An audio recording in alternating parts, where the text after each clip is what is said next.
दोस्तों सोचिए, एक ऐसा देश भी है जिसकी आबादी भारत के कई राज्यों से कम है, जिसके पास ना कोई बड़ा प्राकृतिक संसाधन है और जो हर समय चीन के खतरे के बीच जीता है।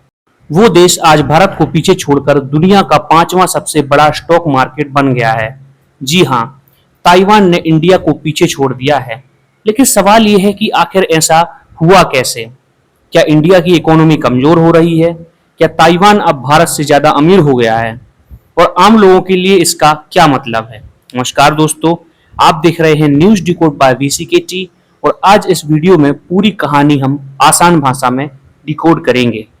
तो अब आप सोच रहे होंगे ताइवान ने इंडिया को कैसे पीछे छोड़ दिया है।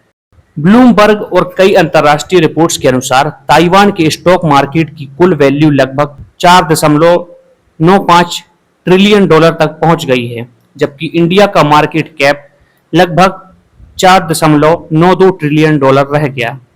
यानी बहुत छोटे अंतर से ताइवान दुनिया का पांचवां सबसे बड़ा स्टॉक मार्केट बन गया।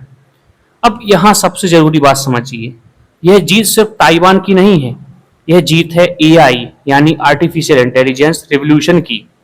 असली हीरो है टीएसएमसी। ताइवान की पूरी कहानी एक कंपनी से जुड़ी हुई है, नाम है ताइवान सेमीकंडक्टर मैन्युफैक्चरिंग कंपनी या टीएसएमसी। यह दुनिया की सबसे बड़ी सेमीकंडक्टर मैन्युफैक्चरिंग कंपनी है।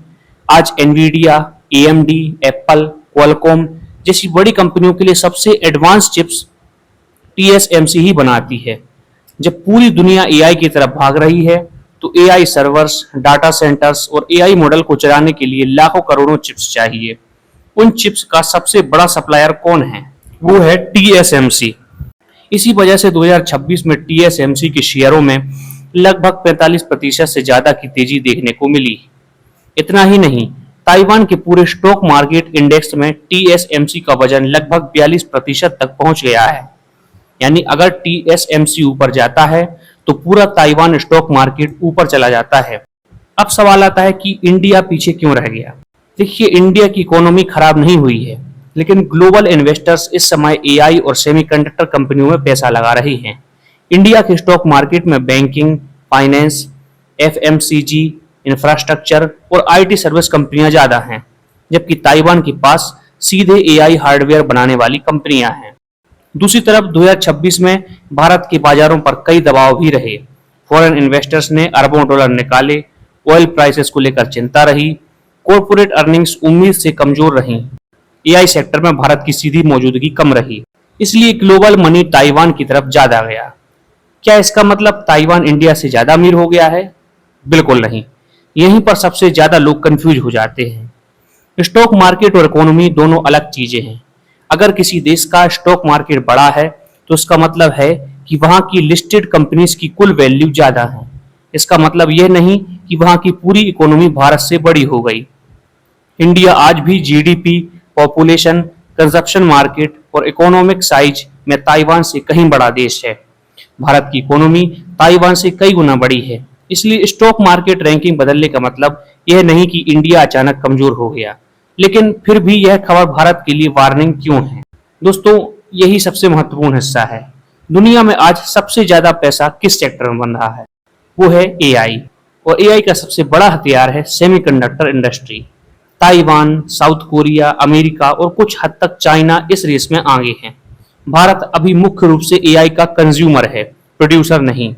यानी हम एआई इस्तेमाल तो कर रहे हैं, लेकिन एआई चलाने वाले चिप्स और हार्डवेयर बनाने में अभी बहुत पीछे हैं। इसी वजह से ग्लोबल इन्वेस्टर्स का पैसा वहां जा रहा है जहां फ्यूचर टेक्नोलॉजी बन रही है। अब सवाल आता है कि इसका अच्छा असर क्या हो सकता है। अब एक अच्छी बात भी समझिए, भारत के पॉलिसी मेकर्स के लिए यह एक बड़ा सिग्नल है।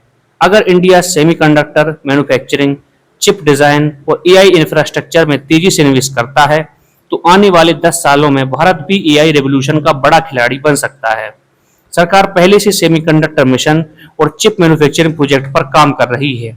अगर ये सफल होते हैं तो भविष्य में भारत को बड़ा फायदा मिल सकता है। और अब सवाल ये भी है कि बुरा असर क्या हो सकता है। अगर इंडिया सिर्फ एआई का कंज्यूमर बनकर रह गया और एडवांस टेक्नोलॉजी मैन्युफैक्चरिंग में आगे नहीं बढ़ा, तो दुनिया की सबसे बड़ी वेल्थ क्रिएशन की असली लहर हमसे छूट सकती है। क्योंकि इतिहास बताता है कि जिस देश ने इंडस्ट्रियल रेवोल्यूशन जीता है वही अमीर बना है। जिस देश ने इंटरनेट रेवोल्यूशन जीता वह आगे निकला है और अब एआई रेवोल्यूशन शुरू हो चुका है। जो देश एआई इंफ्रास्ट्रक्चर बनाएगा अगली आर्थिक ताकत वही बनेगा।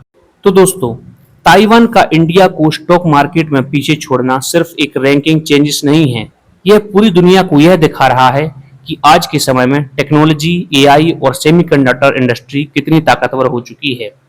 इंडिया अभी भी दुनिया की सबसे तेजी से बढ़ती इकोनॉमीज में से एक है, लेकिन अगर भविष्य की दौड़ जीतनी है तो सिर्फ एआई इस्तेमाल करना काफी नहीं होगा। एआई बनाने वाली टेक्नोलॉजी में भी दुनिया के टॉप देशों में शामिल होना पड़ेगा।